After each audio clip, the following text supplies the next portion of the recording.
Today we have a lot of animals. Let's learn their names one by one.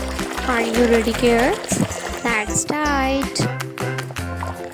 The first one is a clownfish. This is a clownfish.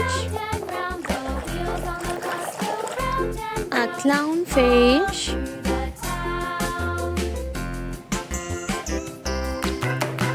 The next one is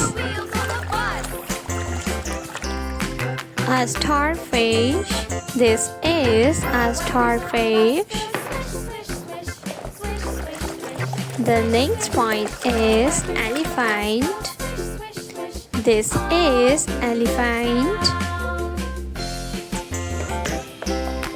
The next one is a lobster. This is a lobster. A lobster. The next one is octopus. This is octopus.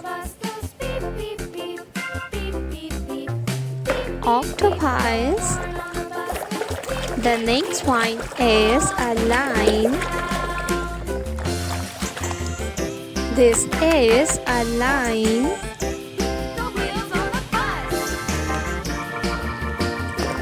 Giraffe.